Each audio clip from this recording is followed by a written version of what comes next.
como seguíamos diciendo que en la que el juicio final, el juicio investigador se está llevando a cabo. Entonces, la realidad del juicio final, entonces nos hacemos la pregunta está: ¿qué acto serio y trascendental realizará Dios? Entonces, cuando vamos al libro en las Sagradas Escrituras, como repetimos, Biblia, papel y lápiz, oración, Biblia, papel y lápiz, es la forma de que el Señor nos revela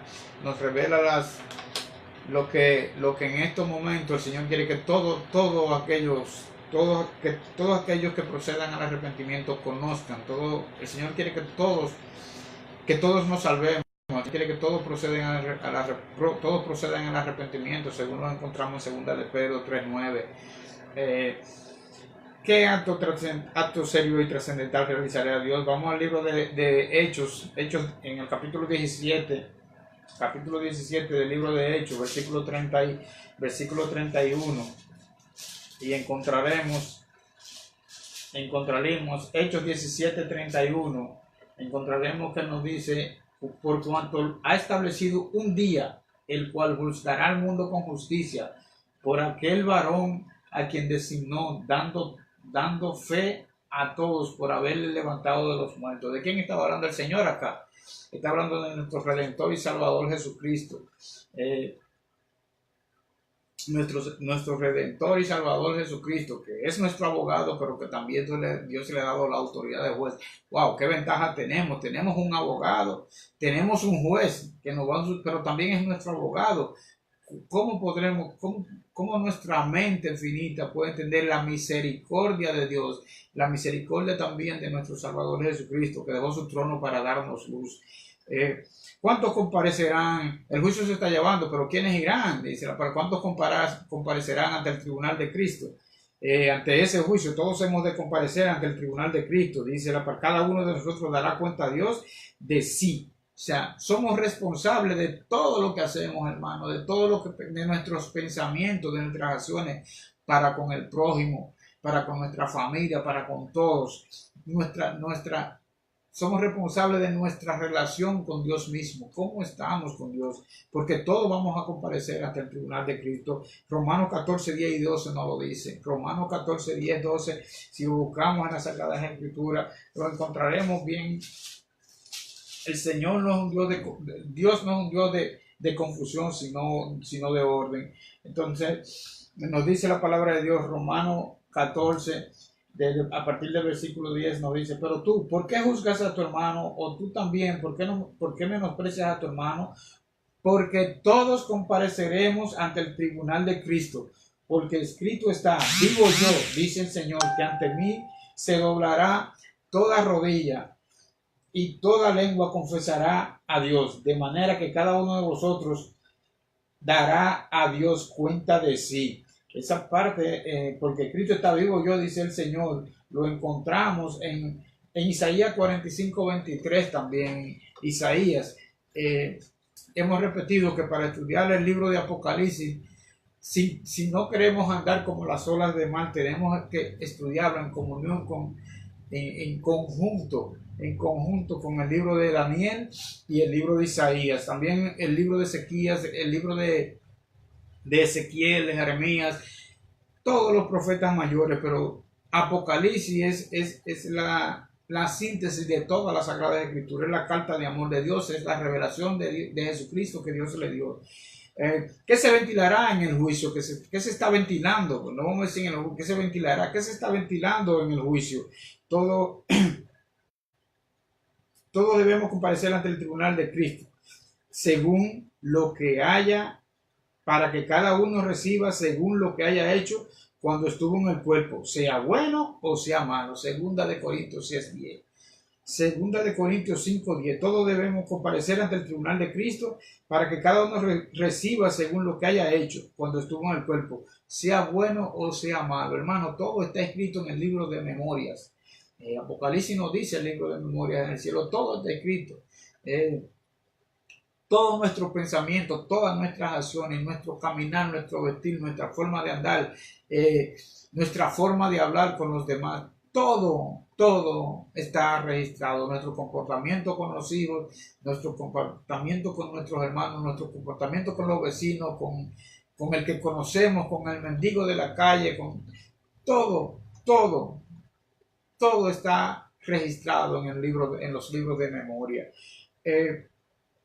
Eso lo encontramos en 2 de Corintios 5:10. Todos debemos comparecer ante el tribunal de Cristo para que cada uno reciba según lo que haya hecho cuando estuvo en su cuerpo, sea bueno o sea malo.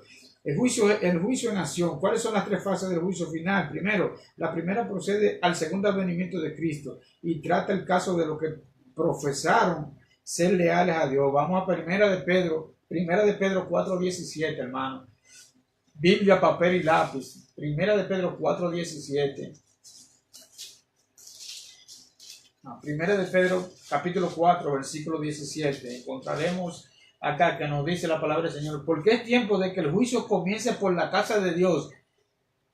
Tengamos eso presente. Es tiempo de que el juicio comience por la casa de Dios. Y si primero comienza por nosotros, ¿cuál será el fin de aquellos que no obedecen al Evangelio? ¡Wow! O sea, el Señor no va a comenzar, el Señor no comenzó el juicio por los que están afuera, por los injustos, por los drogadictos, por los asesinos, por los violadores, por los ladrones. El Señor no comenzó el juicio por ahí. El Señor comenzó por esos que están declarados públicamente, que están sometidos a la justicia por esos casos. El Señor comenzó el juicio por la casa, por su iglesia, por su templo. Ahí es donde el juicio ha comenzado, pero como lo dice la palabra de Dios, porque es tiempo de que el juicio comience por la casa de Dios. Y si primero comienza por nosotros, ¿cuál será el fin de aquellos que no obedecen al Evangelio de Dios? Hermano, nosotros, muchos se consideran justos porque van a la iglesia, porque participan de todas las actividades que tienen que ver con él. Muchos no les gusta que use la palabra de religiosidad, porque no, religioso nada. El término de religiosidad significa piadoso, ser piadoso. O sea que si usted no es religioso, usted no es piadoso. Ahora, que usted no sea parte de una, no quiera ser parte de una doctrina o secta o movimiento o como el nombre que usted le quiera dar, pero si religioso significa que usted es piadoso. Ese es el término bíblico, ese es el término histórico. O sea, si no somos religiosos, pues estamos separados de Dios, porque la piedad es el punto principal para uno andar por los caminos del Señor. Esa es la primera parte del juicio. O sea, el caso, van a tratar, lo primero se está tratando el caso de los que profesamos ser leales a Cristo. Eso lo decimos siempre, habrá sorpresas en el cielo, porque así como hay muchos que están en la calle, que están viviendo una vida como aquel hijo que se fue y asesinó al padre, porque cuando usted asesinó mentalmente al padre, porque cuando usted le dice a su padre en vida que le dé su herencia porque usted se quiere ir, usted está matando a su papá, porque la heredad es cuando hay muerte.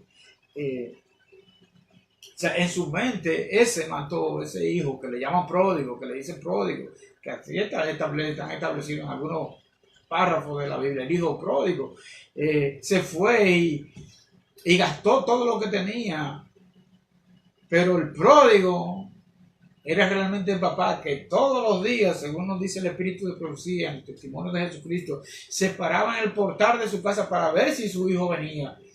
Ese era el papá pródigo, que sin importar que su hijo lo hubiese condenado a muerte, lo hubiese matado en su mente, siempre estaba a la puerta de la casa, a la puerta de su portal, a la puerta de su finca, esperando, mirando allá todos los caminos a ver si su hijo venía. Ese fue el mismo padre que al ver allá cuando ese hijo pródigo que se arrepintió después de ser un heredero en riqueza, conviviendo con su padre con todas las facilidades, se fue, gastó todo lo suyo y tuvo que, andando en la calle usando el término reales, con amigos delincuentes, con prostitutas, con perversión, hasta que tuvo que caer comiéndose en el cieno de los cerdos, comiéndose y queriendo comerse lo que le daban a los cerdos, no porque se lo daba, sino que tenía que verse lo que los puercos botaban, hasta que dijo quién era yo, y se arrepintió y volvió a su padre. Y el padre estaba ahí esperándolo, como lo establece la palabra de Dios en los evangelios, en la palabra del mismo Señor Jesucristo. Lo estaba esperando y lo abrazó y le puso su mejor vestido y le puso el anillo e hizo fiesta. Ese es el ejemplo del Padre Celestial que tenemos. No importa dónde estemos ahora mismo, volvamos a Cristo, volvamos a Dios, pongamos nuestro rostro a Dios y Dios va a transformar nuestros corazones. Y todos nuestros pecados son tirados al fondo de la mar, pero tenemos que hacerlo ahora, porque tiempo, hermano, tiempo no tenemos. La segunda fase del juicio, la segunda fase en acción del juicio, se trata del caso de los infieles, o sea, primero por la casa de nosotros, y de los infieles y los ángeles rebeldes. Esta fase la realizan Cristo y los redimidos durante el periodo de 1000 años, del milenio, de aquel milenio que muchas doctrinas enseñan un sinnúmero de confusión sobre eso. Y si vamos a 1 Corintios 6:2 y Apocalipsis 20:4, encontraremos lo siguiente. Vayamos a 1 Corintios 6:2 y 3. Primero, Biblia, papel y lápiz, hermanos. Seamos como los bereanos. No nos convenzamos de que alguien nos está diciendo algo. Estudiamos nuestra profecía, agarremos nuestra Biblia y confirmemos que lo que nos están diciendo es una realidad. Primera de Corintios capítulo 6, Primera de Corintios capítulo 6, versículo 2 nos dice, comencemos desde el 1, ¿os alguno de vosotros, cuando tiene algo contra otro, ir a juicio delante de los injustos y no delante de los santos? ¿O no sabéis que los santos han de juzgar al mundo? Y si el mundo ha de ser juzgado por vosotros, ¿soy indignos de juzgar otras cosas muy pequeñas? ¿No sabéis que hemos de juzgar a los ángeles? ¿Cuánto más las cosas de esta vida? Hermano, los redimidos dentro de ese milenio, de esos 6000 años, de esos 1000 años que vamos a estar cuando el enemigo está, como dice Apocalipsis, estará atado en la tierra. Vamos a estar nosotros, los redimidos, bendito sea el Señor, van a estar todos los redimidos juzgando a aquellos rebeldes, pero también juzgando a los ángeles caídos. También nos dice Apocalipsis 24. Si vamos a Apocalipsis 24, encontraremos acá que nos dice, y vi tronos y se sentaron sobre ellos los que se recibieron la facultad de juzgar. ¿Quiénes recibieron la facultad de juzgar? Los santos, aquellas personas que decidieron caminar con Cristo, que decidieron someter su vida a la palabra de Dios, que decidieron dejar a un lado las tradiciones y los mandamientos de hombre, y que aún, como me dice el testimonio, aunque se desplomen los cielos, son fieles a Dios ante todas las pruebas. Dice Apocalipsis 24, y vi tronos y se sentaron sobre ellos los que recibieron la facultad de juzgar, y vi las almas de los decapitados por causa del testimonio y por la palabra de Dios, y los que no habían adorado a la bestia ni a su imagen, los que no recibieron la marca en sus frentes ni en sus manos, y vivieron y reinaron con Cristo 1000 años. O ¿quiénes son los que no se van a poner la marca de la bestia, ni el sello de la bestia en su mano, ni en sus frentes?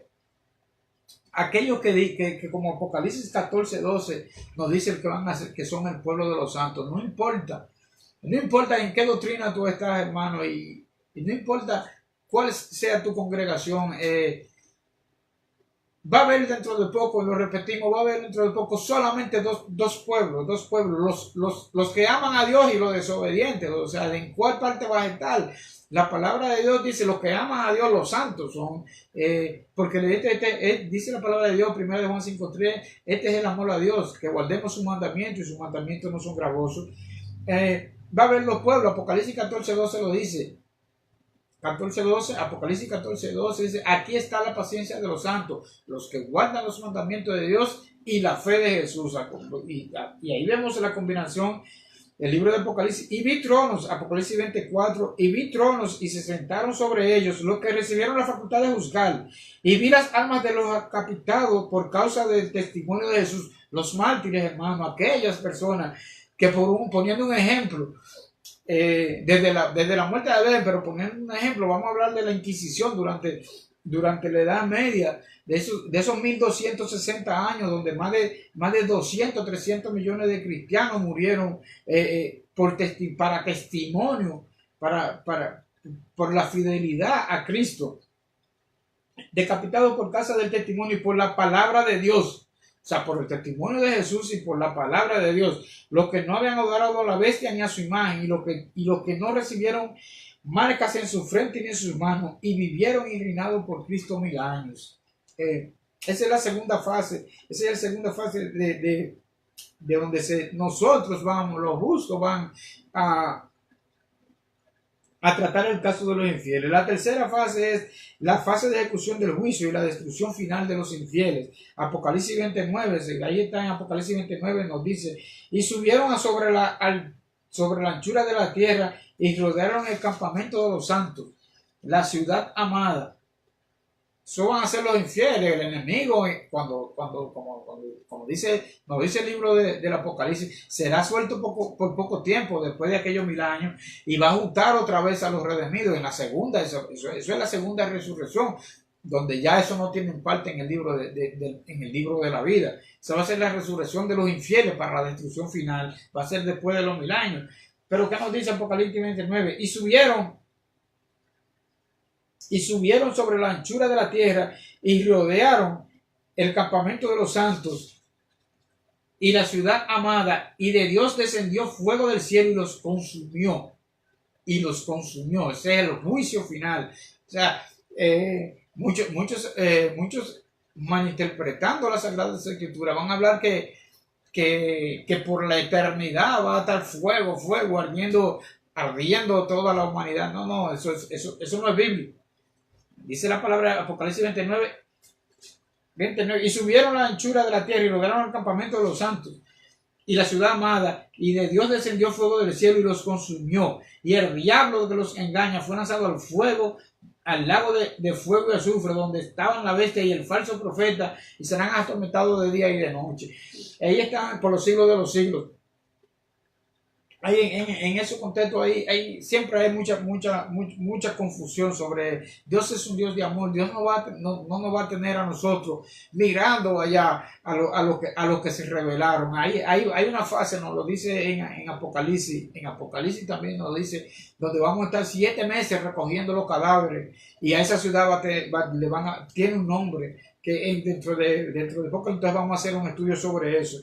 ¿Quién es el juez? ¿Quién es el juez del juicio que se está llevando a cabo? Dios el Padre ocupa el lugar de honor del juicio. Dios, nuestro Padre Celestial, ocupa el lugar de honor en el juicio. Vamos a Daniel, al libro de Daniel. Al libro de Daniel, capítulo 7, versículo 8, nos dice: capítulo 7, versículo 8 y 9, mientras yo contemplaba los cuernos, he aquí que otro cuerno pequeño salía de entre ellos, y delante de él fueron arrancados 3 cuernos los primeros, y aquí que este cuerno tenía ojos como de hombre y una boca grande que hablaba grandes cosas. Sigue diciendo: estuve mirando hasta que fueron puestos los tronos, y se sentó un anciano de días, cuyo vestido era blanco como la nieve, y el pelo en su cabeza como lana limpia. Su trono llama de fuego, y las ruedas del mismo fuego ardiente. Ahí estamos. Dios el Padre ocupa el lugar de honor en el juicio, pero ha dado al Hijo la tarea específica de juzgar. Esto lo encontramos. Entonces Jesús explicó: el Padre a nadie juzga, sino que confió todo el juicio al Hijo. Ahí lo vemos en Juan 5:22. El Padre a nadie juzga, sino que confió el juicio al Hijo. Nosotros tenemos, hermanos, tenemos la misericordia de nuestro Dios, y de Jesucristo, que Dios le dio toda la autoridad a Cristo, incluso para juzgar, pero también es nuestro abogado. O sea, qué nos falta? Lo único que nos falta es disponer nuestro corazón a vivir con Él, a vivir con Cristo Jesús. ¿En qué se basará el juicio? El juicio se basa en los libros, en los registros asentados en los libros del cielo, que son el libro de la vida primero. Los libros fueron abiertos y otro libro fue abierto, el libro de la vida. O sea, más de un libro es abierto. Apocalipsis 20:12 nos lo dice. Apocalipsis 20:12, vayamos allá. Nos dice Apocalipsis 20:12, nos dice, desde Apocalipsis 20:11, comencemos en 11, y vi un gran trono blanco y al que estaba sentado en él, delante del cual huyeron la tierra y los cielos, y ningún lugar se encontró para ellos. Y vi los muertos, grandes y pequeños, de pie ante Dios, y los libros fueron abiertos. Y otro libro fue abierto, el cual es el libro de la vida, y fueron juzgados los muertos por las cosas que estaban escritas en los libros según sus obras. Amén. El libro de memoria, eso hablábamos ahorita, o sea, está el libro de la vida, donde bendito sea el Señor, por lo cual, para registrarnos en Él, para redimirnos en ese libro, para redimirnos en el libro del Cordero, fue Cristo, dejó su trono y vino a morir por nosotros, para lavarnos nuestros pecados. Pero este libro de la memoria, que también lo encontramos en el libro de Malaquías 3:16, se fue escrito un libro de memoria ante Él, en favor de los que reverencian al Eterno, y piensan en su nombre. También lo encontramos, también está el libro de los pecados. El libro de los pecados está en Hechos 3:19. Vayamos a Malaquías 3:16. Victoria, bendito sea el Señor. Malaquías 3:16. Si vamos a Malaquías, el último libro del Antiguo Testamento, está antes de Mateo. El libro de Malaquías 3:16 encontramos. Entonces, los que tenían a Jehová hablaron cada uno de sus compañeros y Jehová los escuchó y oyó. Y fue escrito libro de memoria delante de él para los que temen a Jehová y los que piensan en su nombre. O sea, ¿cuál es el temor a Jehová, hermano? El temor a Jehová no le temo a Dios, el temor a Dios, el temor a Cristo es respeto, es obediencia, es amor, es fidelidad, es mantenerse firme aunque se desplomen los cielos. El libro de los pecados, eso lo establece entonces en Hechos 3:19. Encontramos que arrepentidos y convertidos para que sean borrados vuestros pecados. Entonces lo dice el apóstol Pablo. ¿Quiénes son los testigos ante el juicio? ¿Quiénes son los testigos en el juicio? Los ángeles. No dejes que tu boca te haga pecar, ni digas ante el ángel que fue un error. Eclesiastés 5:6 encontramos eso. ¿Cuál es la norma usada para el juicio? La ley de Dios. La norma usada por el juicio es la ley de Dios. Así hablad y así obrad, como los que habéis de ser juzgados por la ley de la libertad. Santiago 2:12. La palabra de Dios no es confusión. La palabra de Dios no es un Dios de confusión, sino de paz. Y dice la palabra de Dios también en Génesis, en Primera de Corintios 14:32, y los espíritus de los profetas están sujetos a los profetas. Hermano, cuando venga alguien a decirle algo que contradiga lo que está escrito en la palabra de Dios, no es profeta de Dios, no está dirigido por el Espíritu Santo. Los espíritus los espíritus de los profetas están sujetos a los espíritus de los profetas. O sea que no podemos estar diciendo que vino un profeta, que uno de los que se llaman, hay muchos apóstoles ahora, muchos que se llaman apóstoles, muchos que se llaman profetas, que determinan que la palabra de Dios, que la Biblia, que la ley de Dios fue abrogada en el madero donde nuestro Señor fue crucificado. Eso es mentira, hermano. Eso es como dice el Señor: hablan en mi nombre sin haberlo mandado. Lo buscamos en los profetas mayores, vamos a encontrar eso. Son mentirosos, están hablando profecías que yo no le he dado. ¿Cuál es la norma usada para el juicio? La ley de Dios. Así habla y así habrá, como los que han de ser juzgados por la ley de la libertad. Lo dice Santiago 2:12. Y si vamos al libro de Santiago, medio hermano de Jesucristo, vamos a encontrar algo, antes de ese versículo, vamos a encontrar algo que nos establece, nos determina para aquello que guiado por personas que que o no tienen conocimiento, o no buscan de conocimiento, o son instrumentos del enemigo. No les gusta aplicar todo lo que es la palabra de Dios a sus vidas, ni la enseñanza, porque Santiago 2:10 nos dice, porque cualquiera que guardare toda la ley, pero ofendiera en un punto, se hace culpable de todos. Porque el que dijo, no cometerás adulterio, también ha dicho, no matarás. Ahora, si no cometes adulterio, pero matas, ya que has hecho transgresor de la ley. O sea, el mismo que dijo, no cometerás adulterio, el mismo que dijo, no matarás, el mismo que dijo, honra a tu padre y a tu madre, el mismo que dijo, no codiciarás los bienes de tu prójimo, ni nada de tu prójimo, ni la mujer de tu prójimo. El mismo que dijo, no hurtarás, no hablarás falso testimonio, no tomarás el nombre de Dios en vano. Fue el mismo que dijo, acuérdate del sábado para santificarlo. Y lo escribió de la misma forma que escribió los otros 9 hermanos. Lo escribió con su dedo, de ambos lados, en tablas de piedra de uno y al otro lado estaban escritos. Como es, Dios escribió con su dedo. Dios no le dio los mandamientos a Moisés para que lo escribiera. Dios lo escribió bajo fuego con su dedo en las tablas del testimonio.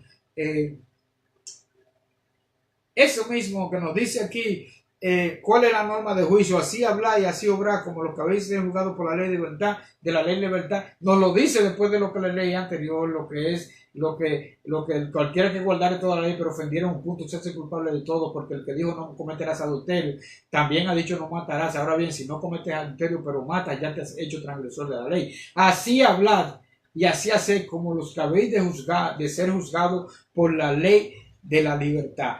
Y sigue diciendo el versículo 13, Santiago 2:13, porque juicio sin misericordia se hará con aquel que no hiciere misericordia, y la misericordia triunfa con el juicio.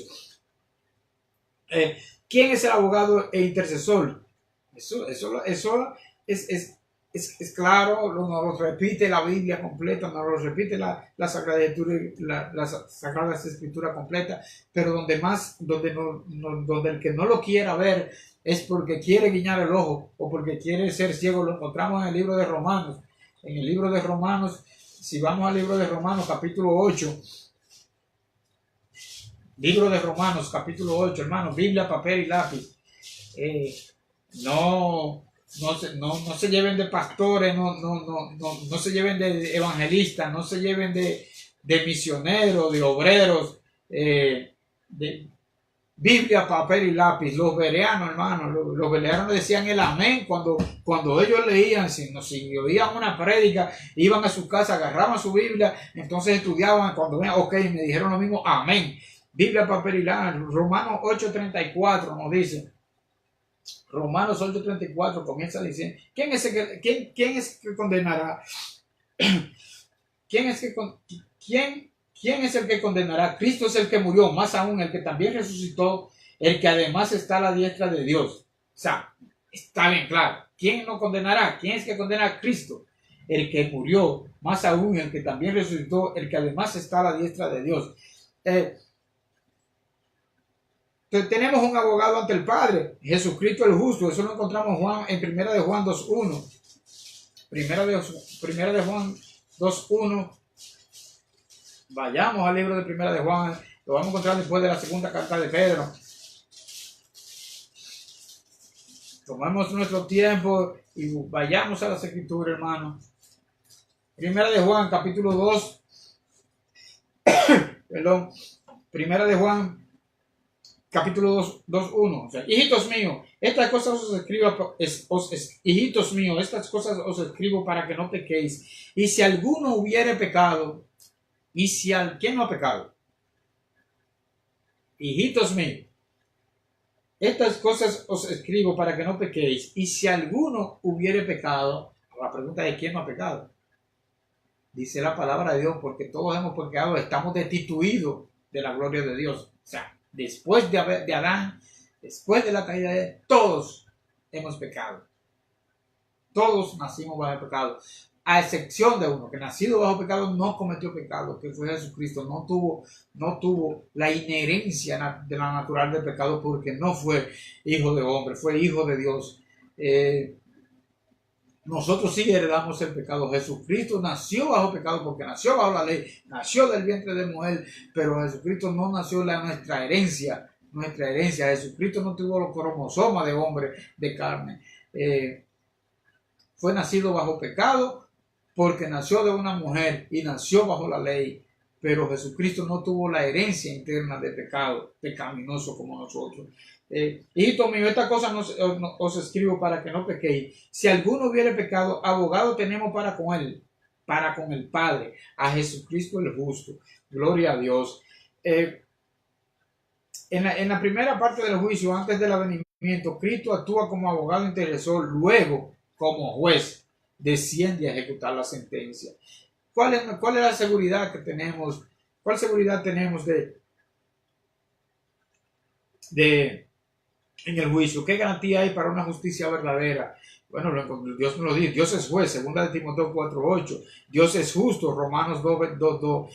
Y un juicio sin favoritismo, Romanos 2:11. Vamos a la palabra de Dios, al libro de Timoteo, 2 de Timoteo, capítulo 4, versículo 8. 2 de Timoteo, capítulo 4, versículo 8. Bendito sea el Señor. Es un privilegio, hermano, que tenemos de poder compartir. Cuando podemos compartir la palabra de Dios, es un privilegio. Cuando podemos dar testimonio de lo que hace Jesús con nuestra vida, cuando dedicamos nuestra vida a nuestro Salvador. Es glorioso poder compartir la palabra de Dios. Segunda de Timoteo, capítulo 4, versículo 8, nos dice: porque por lo demás me está guardada la corona de justicia, la cual me dará el Señor, juez justo, en aquel día. Y no solo a mí, sino también a todos a los que aman su venida. Gloria a Dios. También recibamos a Romanos 2:2, el libro de Romanos, la carta a los Romanos, capítulo 2, versículo 2. Vamos a la carta de Romanos. Dice: mas sabemos que el juicio de Dios contra los que practican tales cosas es según verdad. O sea, el juicio de Dios, en el juicio no van a aparecer ni que cosas que usted no ha hecho, ni cosas que no pensó, ni cosas que no ejecutó. Toda la verdad ahí está. Todo va a ser todo está siendo presentado ahora mismo ante el Padre, pero también todo se lo van a presentar a los rebeldes, no a ellos, no a los rebeldes, nos lo van a presentar a nosotros. Porque nuestras personas que amamos no están dentro de los que fueron levantados a la redención. Los 1000 años van a ser. El Señor no nos va a dejar el dolor. Después se nos va a dar memoria nueva, se nos va a borrar la memoria. Pero el Señor no va a dejar a nadie con confusión. Mira, tu hijo, tu padre, tu madre, mira el historial de su vida. Ese pastor era esto, este evangelista era esto, todo lo van a presentar. Porque los santos serán santos. Dios no va a tener a nadie con dolor en su corazón. Dios no te va a borrar a ti. Cuando tú estás pensando que tu padre, tu madre, tu hermano, tu esposa, tu hijo, tu amigo, tu vecino, el hermano de la iglesia era un hombre bueno, ¿y por qué no está al lado tuyo? El Señor te va a presentar. En esos 1000 años es que nosotros vamos a tener el video de la cámara de todas aquellas personas que no fue. Cada quien va a ver la cámara de los suyos, de por qué no están salvos. Son cosas que uno debe tener siempre presente. Cada día hay que andar con cada minuto hay que andar en congregación con el Señor. Romanos 2:11 nos dice, porque no hay acepción de persona para con Dios. O sea, es un juicio sin favoritismo. Aquí no es de que yo tengo relación con el abogado, ni que yo tengo relación con el juez, que mi primo es amigo del presidente, o que esto, o que lo otro. Para Dios no hay acepción de personas. ¿Qué debemos hacer en este momento? Reconocer que habrá un juicio divino en el cual todo será considerado. Nos dice en el libro de Eclesiastés 12:14, Dios traerá toda obra a juicio, incluyendo toda cosa, sea buena o sea mala.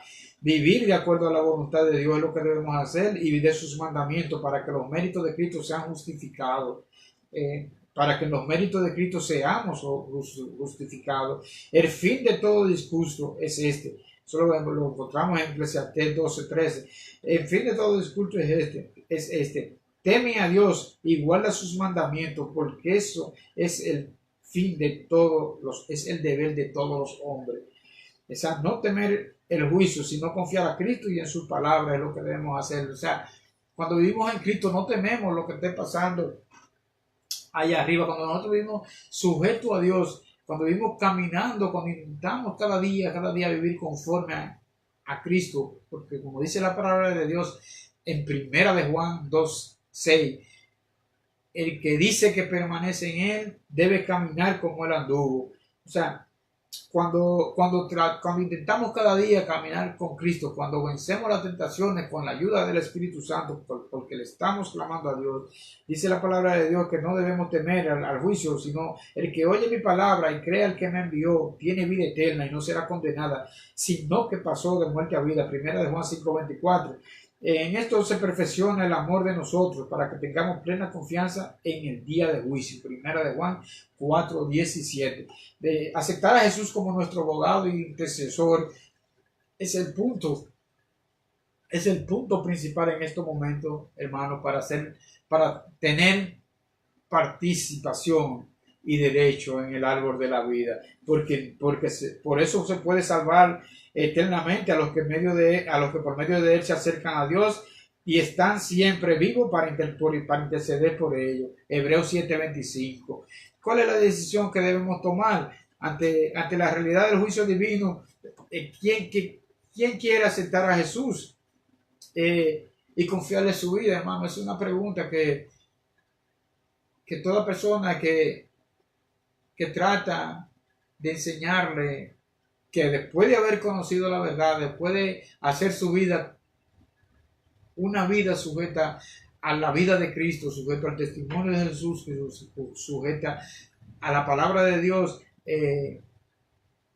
debemos confiar que Jesús es nuestro abogado y confiarle a él nuestra vida. Ese es el mensaje que le tenemos que dar. Tenemos que aceptar a Cristo. Él es el camino, es la verdad y la vida.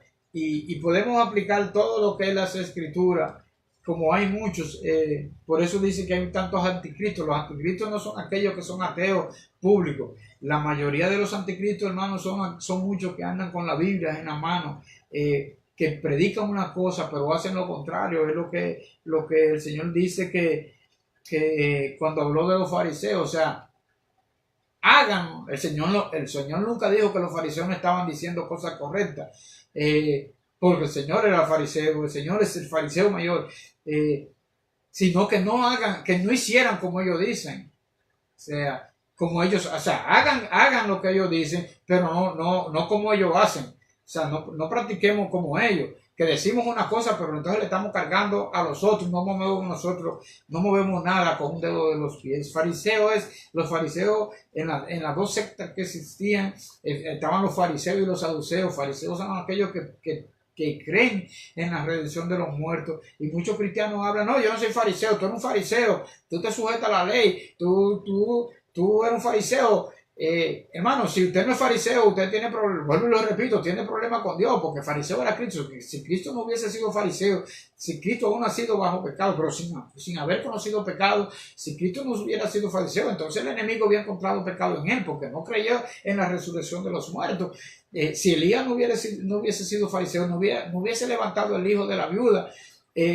Si Eliseo no hubiese sido fariseo, tampoco hubiese levantado muertos. Si Pedro no hubiese sido fariseo, no hubiese levantado muertos.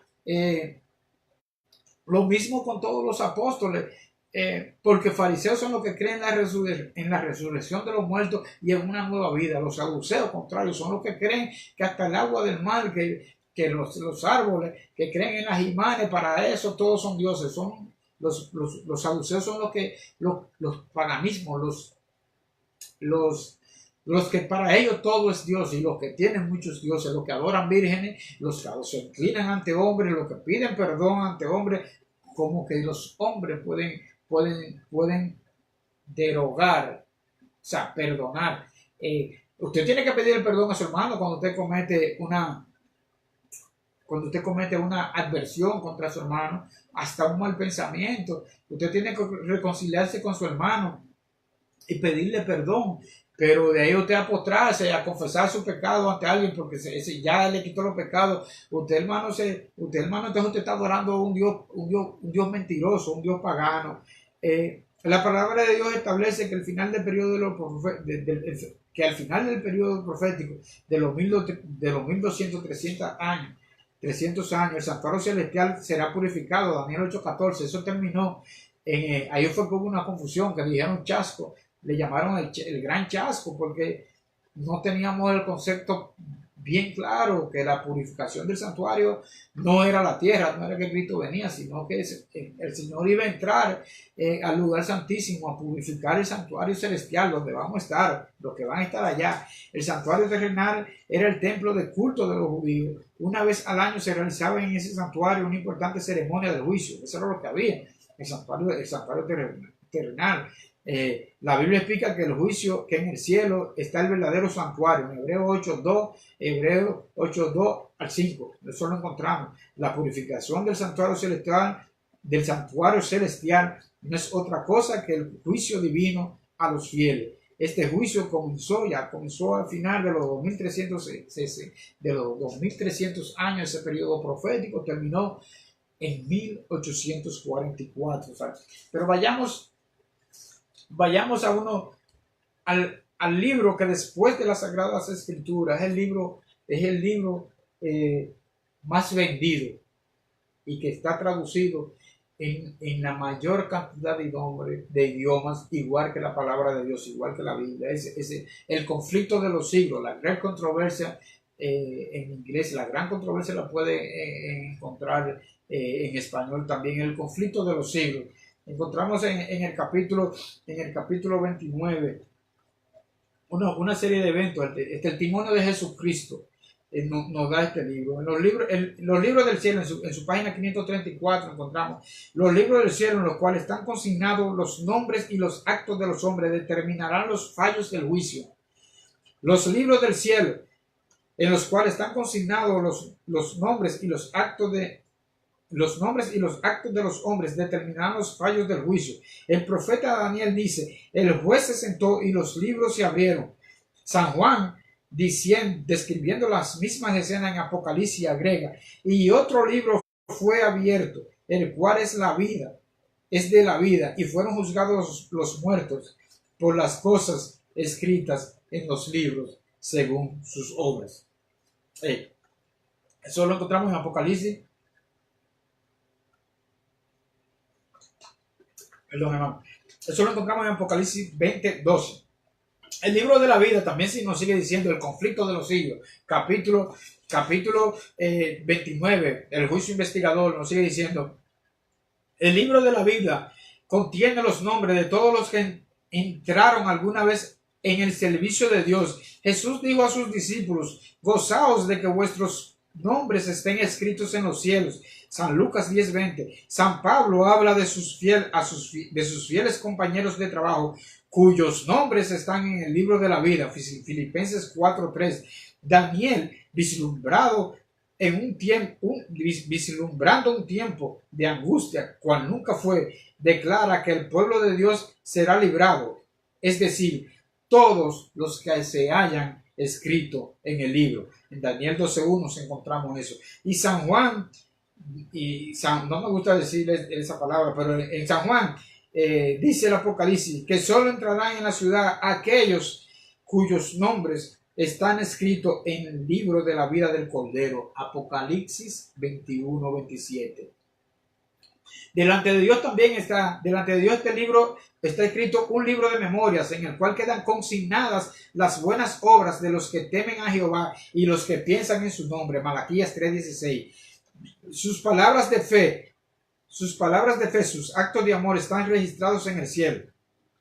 A esto se refiere Nehemías, el profeta Nehemías, cuando dice: acuérdate de mí, oh Dios mío, y no borres mis obras piadosas que he hecho por la casa de mi Dios, en Nehemías 13:14. En el libro de memorias de Dios, todo acto de justicia está inmortalizado. En el libro de memoria de Dios, todo acto de injusticia está inmortalizado. Toda tentación resistida, todo pecado vencido, toda palabra de tierna compasión están fielmente consignados y apuntados también. Todo acto de sacrificio, todo padecimiento y todo pesar sufridos por causa de Cristo. El salmista dice: tú cuentas los pasos de mi vida errante, pon mis lágrimas en tu redoma. ¿No están en tu libro? Salmo 56:8.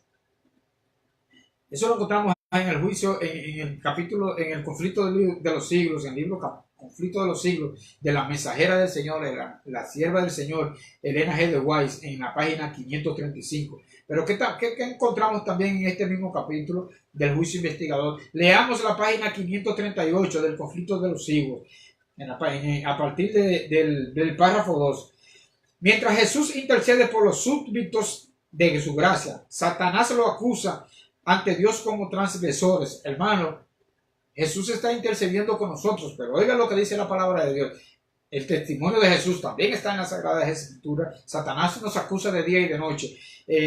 Mientras Jesús intercede por los súbditos de su gracia, Satanás acusa a los transgresores, los acusa ante Dios como transgresores. El gran seductor procuró arrastrarlo al escepticismo, hacerles perder confianza en Dios, separarse de su amor y transgredir su ley. Ahora él señala la historia de sus vidas, los defectos de carácter, la falta de semejanza con Cristo, lo que deshonró a su Redentor, todos los pecados que les indujo a cometer, y a causa de esto los reclama como sus súbditos. El enemigo de Dios, hermano, ese hombre nos presenta ante Dios desde nuestros ancestros para acusarnos a nosotros de manera personal. Nos comienza a arrastrar los pecados desde Adán en toda nuestra trayectoria por las tribus de las que descendemos hasta llegar hasta nosotros mismos, y quiere presentárselo ante Dios, o sea que nosotros le pertenecemos a Él. Pero Jesús no disculpa sus pecados, pero muestra, Jesús no disculpa, ok, es mentira, yo no cometí un pecado. Jesús no dice eso, dice el testimonio de Jesús. Jesús no disculpa sus pecados, pero muestra su arrepentimiento y su fe. Eso pasa cuando nos convertimos al Señor. Y reclamando el perdón para ellos, levanta sus heridas manos ante el Padre y los santos ángeles, diciendo: los conozco por sus nombres. Los he grabado en las palmas de mis manos. Gloria a Dios, hermanos. Gloria a Dios. Esas son palabras de nuestro Señor y Salvador Jesucristo ante el Padre para defendernos ante las acusaciones de Satanás. Oigan cómo nos dice, hermanos: los conozco por sus nombres. Los he grabado en las palmas de mis manos. Los sacrificios de Dios son el espíritu quebrantado, el corazón contrito y humillado. No despreciarás tú, oh Dios. Eso lo encontramos en el Salmo 51:17. Y el acusador de su pueblo les dice, el enemigo nos sigue acusando. Jehová te reprenda. Y al acusador, a Satanás, Jesús le dice: Jehová te reprenda, oh Satán, que ha escogido a Jerusalén, te reprenda. ¿No es este un tizón arrebatado de incendio? Zacarías 3:12 encontramos eso, hermano. Eso es lo que Cristo dice con nosotros, igual que lo que dijo con Josué en el libro de Zacarías, con el sacerdote Josué, que Satanás lo estaba acusando ante Dios, delante de Dios. Jesucristo le dijo esas palabras, que es la que dice por nosotros: Jehová te reprenda, oh Satán. Jehová, que ha escogido a que Jehová te reprenda. No es un tizón arrebatado del incendio. O sea, Jesús nos saca por medio del Espíritu Santo. Cuando ponemos nuestro corazón a Dios, el Señor intercede por medio de su Espíritu Santo y transforma nuestro corazón, y en vez de piedra ya comenzamos a tener un corazón de carne, un corazón de carne en cuyo centro grabamos, en cuyas tablas grabamos el testimonio de Dios, las tablas de la ley. Ese es el segundo pacto. Ese es el pacto que tenemos con, ese es el nuevo pacto, hermano. Mucha gente confunde con que el nuevo pacto fue que los mandamientos quedaron abrogados en el madero cuando el sacrificio de Cristo. El nuevo pacto es recibir con la sangre de Jesús, transformarme y circuncidarme por el Espíritu Santo, permitir que el Espíritu Santo circuncide nuestro corazón y en él escribamos las tablas del testimonio, los mandamientos de Dios. Cristo revestirá a sus fieles con su propia justicia para presentarlos a su Padre como una iglesia gloriosa, no teniendo mancha ni arruga ni otra cosa semejante. Eso lo encontramos en Efesios 5:27. Sus nombres están inscritos en el libro de la vida y estos escogidos y de estos escogidos está escrito, andarán conmigo en vestiduras blancas, porque son dignos. Apocalipsis 3:4. Vamos a leer eso, hermano.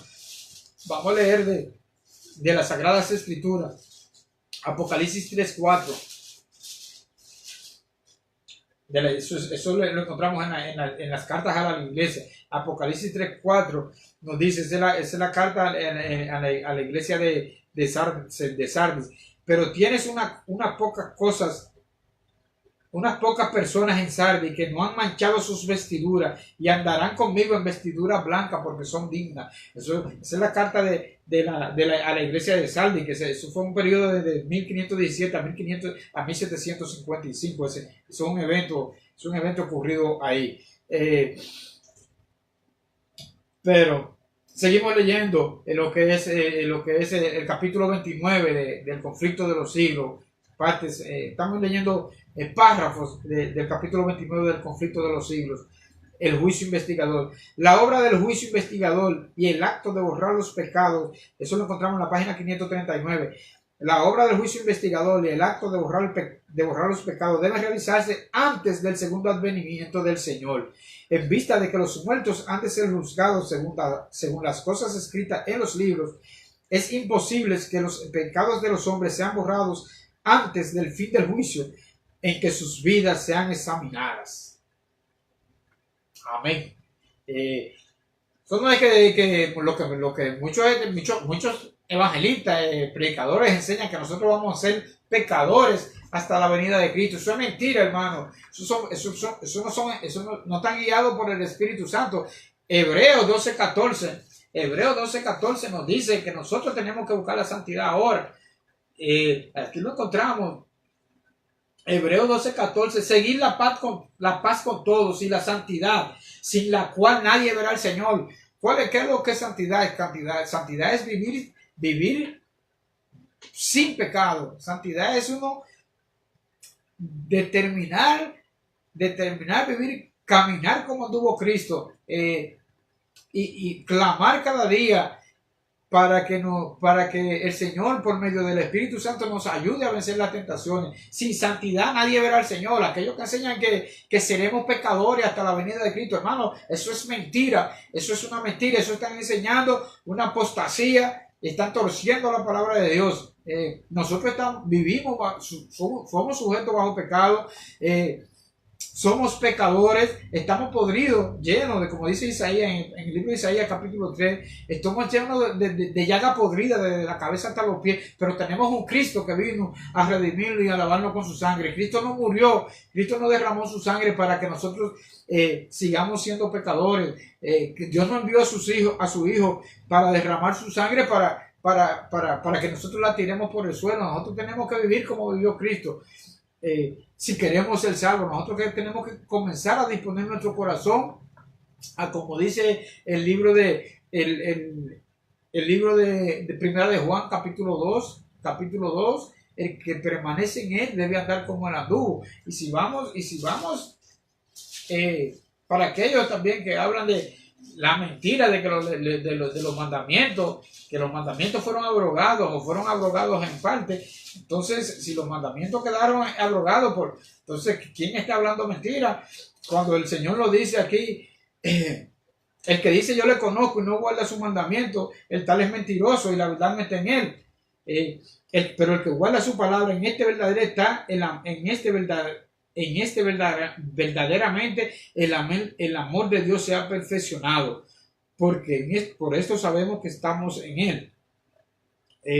¿Y quiénes conocen a Cristo? O sea, ¿quiénes conocemos a Cristo? ¿Cómo dice la palabra de Dios que conocemos a Cristo? Dice la palabra de Dios ahí en el libro de Roma, en el libro Primera de Juan, en el capítulo 2, cuando nos habla que tenemos un abogado. Dice, hijitos míos, comenzando 2, desde el versículo 1. Primera de Juan, capítulo 2, versículo 1. Hijitos míos, en estas cosas os escribo para que no pequéis, y si alguno hubiere pecado, abogados tenemos para con el Padre, a Jesucristo el justo. Y Él es propiciación por nuestros pecados, y no solamente por los nuestros, sino también por los de todo el mundo. O sea, y en esto sabemos que nosotros le conocemos, si guardamos sus mandamientos. O sea, no, eso que predican que el sábado no hay que guardarlo, eso que predican que tenemos que el segundo mandamiento, como lo establece la iglesia, la sinagoga principal de Satanás, la iglesia católica y el Vaticano, que el segundo mandamiento que lo eliminaron de lo que le enseñan a sus niños. Señores, hermanos, Dios tiene un pueblo grande en el pueblo católico. Yo no hablo de los católicos, yo tengo mi familia, en la mayoría son católicos. Dios tiene un pueblo grande en los católicos, pero al igual que le digo a mi familia, le digo a todos, el Señor ha abrogado su mandamiento.